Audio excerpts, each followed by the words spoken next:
You are one fire away from seeing your leadership go to the next level.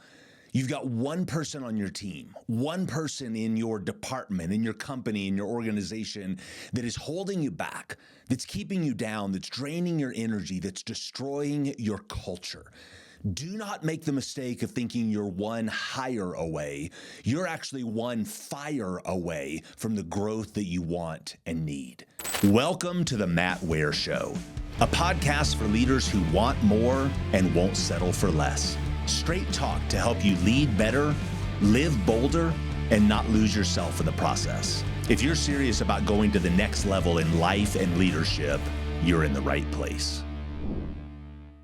Hey everybody, welcome back to the Ware Show, where we are passionate about helping people go to the next level in life and in leadership. And today I'm going to talk about a topic that makes so many leaders uncomfortable, makes them uneasy, makes them squirmish, and they kind of, shift in their seat and all of that. But it's one that I actually love to lean into because it's so important, so relevant, so real for where leaders live right now every single day. And that is the topic of firing. I think more leaders should fire more people more often. And I think more people should get fired from their roles and responsibilities. I think more organizations would grow more significantly if leaders leaned into firing with quickness and with clarity. So there you go. I'm putting my stake in the ground early on this one. I'm not going to beat around the bush. I'm not going to waste any time, kind of building the case for it, for, how I feel or how I think about this. As you can probably tell, I am passionate about this, primarily for one reason, because I think the inability to fire, the unwillingness to fire, the discomfort, the avoidance of firing is one of the biggest things that holds leaders back from accomplishing and achieving everything that they are capable of and everything their organizations are capable of. Period. Bar none. Full stop. I see so many leaders who stay stuck in frustration and mediocrity. They stay stuck in tolerance and just justifying and making excuses and all of that because they won't just do what needs to be done and deal with who needs to be dealt with. If you are a leader, I promise you there is somebody you need to fire. I've never been part of any team, any department, any company, any organization in any capacity that didn't need to fire somebody, that didn't need to move somebody on, move somebody out so that they could move forward. And if you are the leader, you are responsible to figure that out and to do something about it. Because if you don't, that person is no longer the problem. You are now the problem. I realize I probably should put some qualifiers or some disclaimers or something on all of this, maybe just to, make some of you feel better because some of you are nervous already. You're watching or listening. You're like, oh my gosh, he's fired up about this. But by the way, that's really not my goal to make you feel comfortable. I know some of what I talk about upsets you, and I think that's a good thing. Probably that means that I'm doing my job because I'm disrupting your way of thinking about it. But I do think it's important to say this. I'm not suggesting that you should enjoy firing people. Okay, I'm not saying it should give you some kind of pleasure. If you enjoy firing people, you are not normal. You're a psychopath. But if you can't fire people, if you won't fire people, you're not a leader. Leadership requires you to do hard things. It requires you to have hard conversations. It requires you to make hard decisions. Leadership calls on you to care about your people, but not compromise on your purpose. And that means you should never enjoy firing people, but you should also never avoid firing people. And that's probably the impetus of why I'm talking about this today, the passion, the intensity with which I am talking about it. Although I guess to be fair, passion is one of my core values. So honestly, anything that I'm talking about, I'm probably going to talk about with energy and passion and excitement and all that because honestly, I don't know any other way. If I'm talking about it, I'm passionate about it. If I'm not passionate about it, then I'm probably not talking about it. I see so many leaders, though, at every level and in every sector that really do screw this up. This idea of people and purpose. I actually talked about this on another episode. I think it was episode 2. You can go back and watch or listen to that one. But this statement I made just a minute ago, that leaders have to care about their people but not compromise on their purpose, that is not just a cliche. That's not just a cute saying. That really is the tension that leaders live in, that we have to live in. As Andy Stanley says, this is not a problem to be solved. It's a tension to be managed. And we have to know the difference, right? That we're not going to solve this problem. We're going to live in this tension. We're going to manage this tension. Leaders have the tension between their people and their purpose. Good leaders, they really do care about their people. They value their people. They love their people. But good leaders are also deeply committed to the sense of vision and purpose that they have, whether that's internally because it's just something in their hearts, or maybe it's externally, right? It comes on them because of the role that they've been put in, the responsibilities that they carry. And I know there's exceptions out there, right? I mean, there are people who really are just, sort of brutal and ruthless and inhumane and all of that in the corporate world. But that's few and far between. That's not the norm. Far and away, my experience has been that most leaders really do care about their people. Most leaders, if they err on the side of their people and not their purpose. Most leaders, if push comes to shove, will nurture the people and neglect their purpose. Most leaders, if it comes right down to it, will let their love of their people upend and even disrupt or truncate the impact and effectiveness of their purpose. And, by no means am I advocating, of course, that we would mistreat people, that we would dishonor or disrespect or dispose of people, that we would discard them, that we would treat, see them as expendable or any of those things. We know people are inherently valuable. As leaders, we add value to people. We want to see value grow inside of them. So please don't misunderstand or mistake what I'm saying here. But I believe many leaders let their care for their people put them in a situation where they do compromise on their purpose. They let their soft side, their compassion, their empathy for that one person, that one team member, the one vendor, the one contractor, they let it put them in a place where they compromise or sabotage what their organization is doing or focused on in a way that, quite honestly, it's inappropriate. It's insupportable. It's not compatible with their leadership responsibilities. If you allow your care for your people to make you compromise your purpose, you've abdicated your role as a leader and you're no longer fit to lead.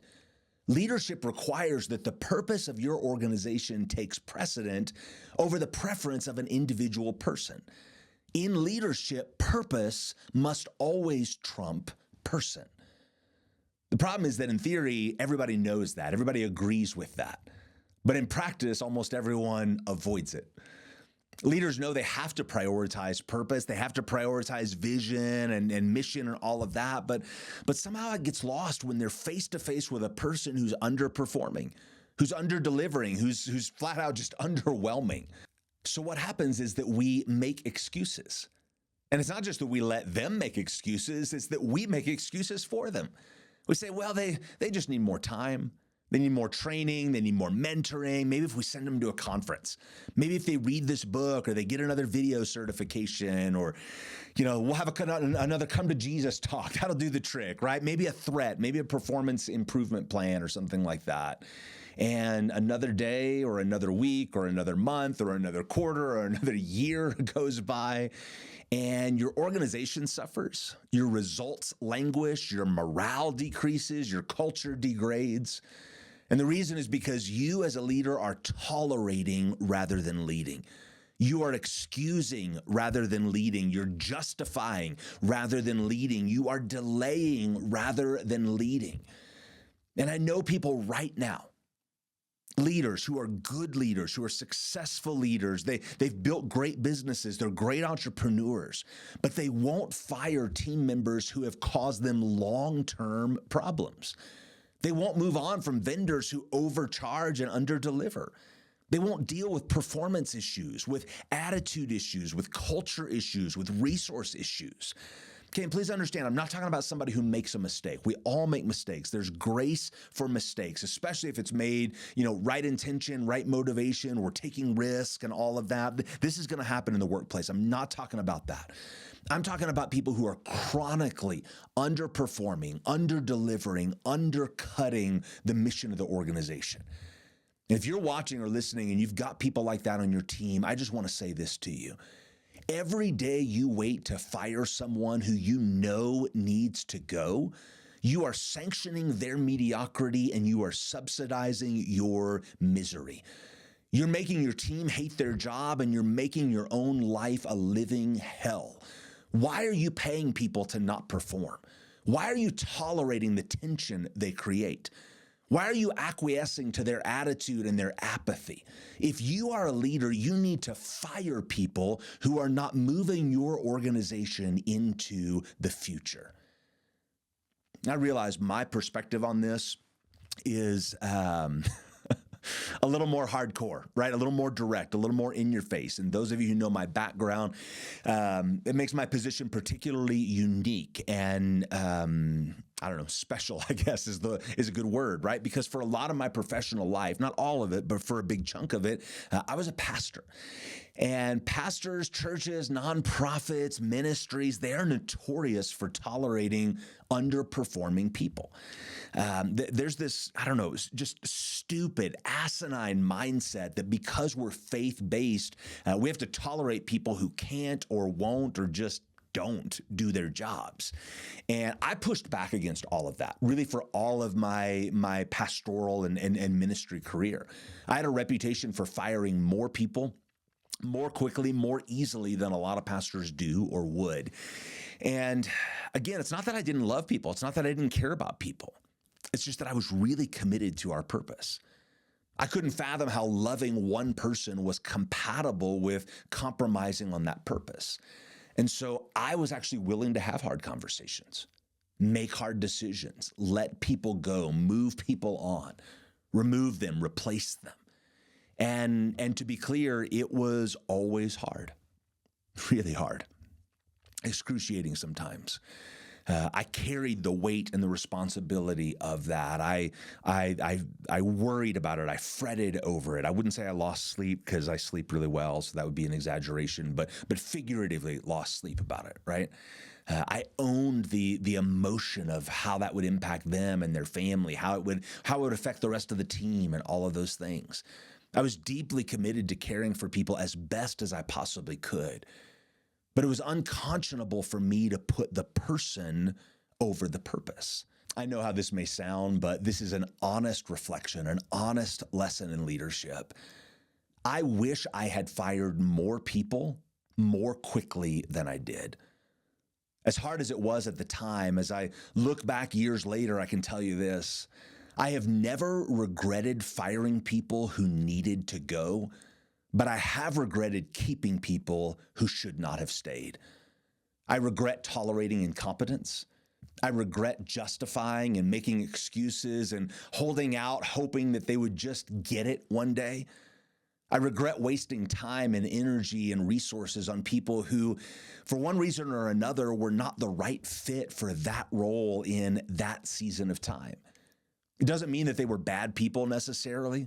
It doesn't mean that it was their fault necessarily. In fact, it might have been my fault because I'm the one who hired them in the first place. Sometimes you just have to own that. If you hired them and it was a mistake, then fine, own that mistake. But don't make another mistake by keeping them when you know you shouldn't. All I know is that no good came for anyone, for them, for me, or for the organizations that I was leading when I kept people who needed to let go. When I was not willing to fire people who simply could not or should not be part of the future. Okay, so I know this episode so far has maybe been a little bit, just more about passion and motivation and I don't know, maybe soapboxing or something than anything else. But I do want to give you something to grab a hold of, something practical and tangible that you can take away this week, right? And I try to do that every week. So what I want to do in light of this topic is ask you 5 questions that will maybe help you as you wrestle through this idea of firing people. And you could ask these of yourself to just maybe get context, to get clarity around maybe why you're struggling with it. What do you feel like you need to do? What direction do you need to go? These 5 questions, I think, may help you. These aren't so much like they're right or wrong answers or easy, obvious answers, but these are things that are going to maybe give you just better insight as to where you're at in the process. And again, maybe just give you some clarity. So the first one is this: how do you see your people? How do you see your people? One of the common lenses through which leaders want to see their people is through the lens of family. And if that's how you see your people, I know that comes from a great heart, great intention, great motivation, that you would say that or think that about the people who work with you, work for you. But what I want to tell you from a leadership perspective is that is a very dysfunctional way to see the people in your organization. And the reason why is because you cannot get out of a family, right? Like you're born into it and there's really no way out. No matter how badly you behave, no matter what you say or do, really, at the end of the day, what we're going to do is we're going to love you, we're going to care for you, we're going to be patient with you, we're going to stand by you, and all of those things. And that is absolutely appropriate for a family. That's appropriate on a personal level. It is not appropriate on a professional level. One of the biggest mistakes I see leaders make is creating the metaphor of a family in the workplace rather than the metaphor of a team. Teams care about each other, but they still expect you to bring your best. Teams have each other's back, but they also have standards. Teams will stick together through thick and thin, but there are boundaries. Teams love each other, but there are limits. You do not want to create a family, you want to create a team.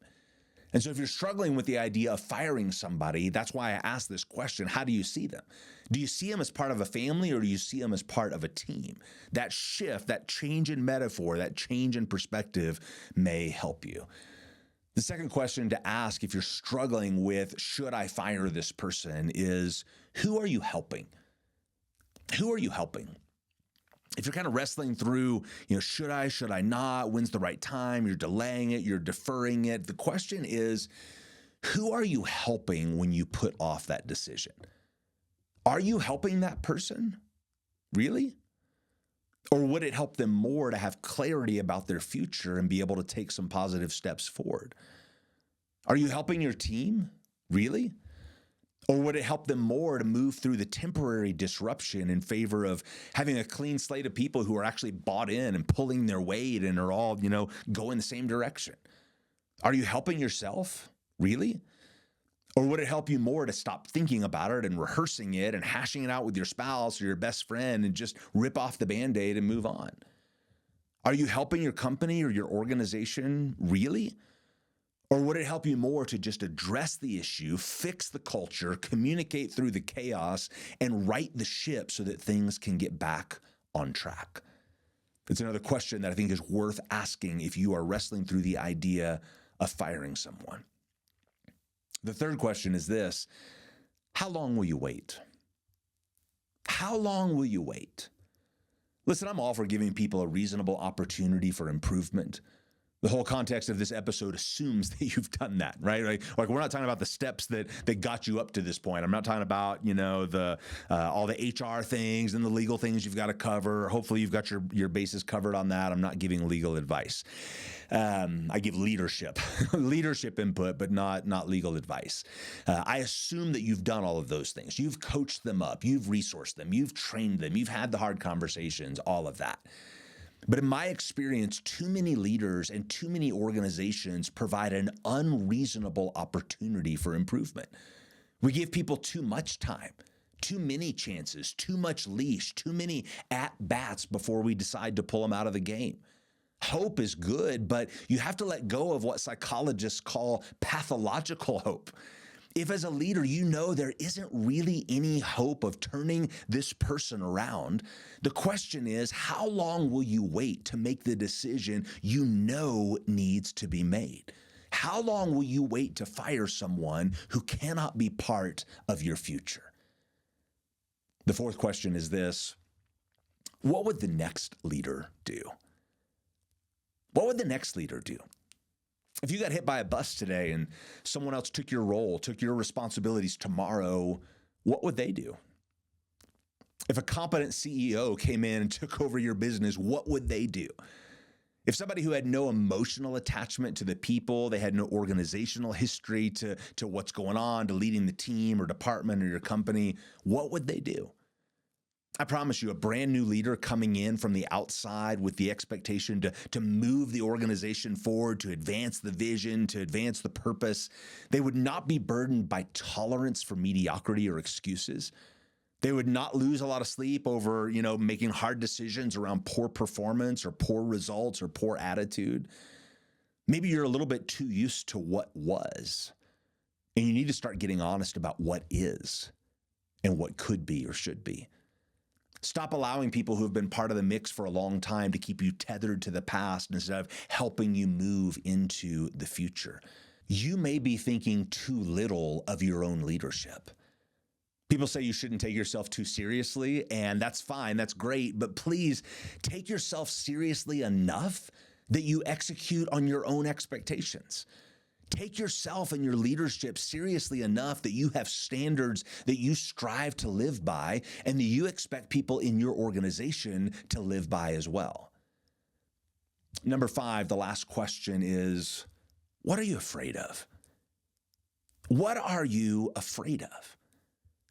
Is it going to be hard to fire somebody? Absolutely. Is it going to be painful? You bet. Is there going to be blood in the water? No way around it. Welcome to leadership. Okay, like Sam Chan says, if you are not bleeding, you are not leading. I have fired my share of people, and I've got the scars and the stories to go with it.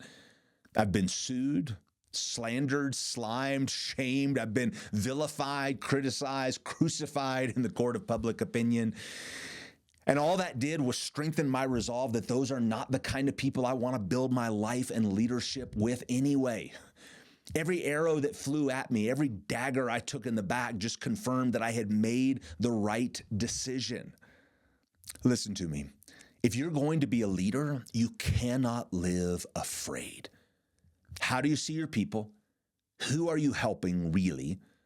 How long will you wait? What would the next leader do? And what are you afraid of? Those questions won't solve all of your problems, but they will help you maybe get a little clarity around what needs to happen and what's really holding you back from doing what you need to do and from dealing with who you need to deal with. And listen, I'm not saying this is easy. It's not easy.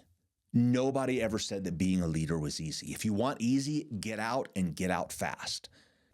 Leadership requires hard things, hard conversations, hard decisions. And one of the hardest but most important of those things is firing people. And as I think I made really clear, I think more leaders should fire more people. That they should not allow their teams, their departments, their organizations to languish in mediocrity and poor performance and low morale and bad attitude and subpar results just because there's somebody who needs to go. And I'm guessing there is somebody in your organization that needs to go. I'd bet money on it. Maybe it's in the C-suite. Maybe it's a GM or a director. Maybe it's a frontline worker or a contractor. Maybe it's a vendor or a supplier, or heck, maybe even a client or a customer. I think firing should take place at every level. I think there are people in every area of our lives and our leadership that we need to evaluate and say, okay, is this working? Is this working the way it should be? Is this meeting expectations? Is this situation, this person, is this moving the purpose and the vision of this organization forward? The question is whether you are going to be a leader who has what it takes to lead at a high level, even when it's hard. And that includes being the kind of leader who can fire someone who will no longer be part of the future. If you cannot fire people, you cannot lead at a high level. But I believe that you can. And this is what I do. I help high-level leaders with this all the time. So if there's a way that I can help you, don't hesitate to reach out to me. No pressure, no obligation, but I can be a resource for you. I can talk you through it. I can be a sounding board for you if you're navigating a difficult situation. You can find me at themattware.com and at themattware on all the social channels. If you know someone who this would help, they would benefit from it, maybe they'd get stirred up a little bit in a good way or even in a bad way, I'd be honored if you'd share it with them. Of course, if you would rate or review this on whatever platform you're watching or listening, that helps me, helps boost the show, helps us, hack the algorithm and get in front of more people and all of that. Thanks again for being with me today. And until next time, lead better and live bolder.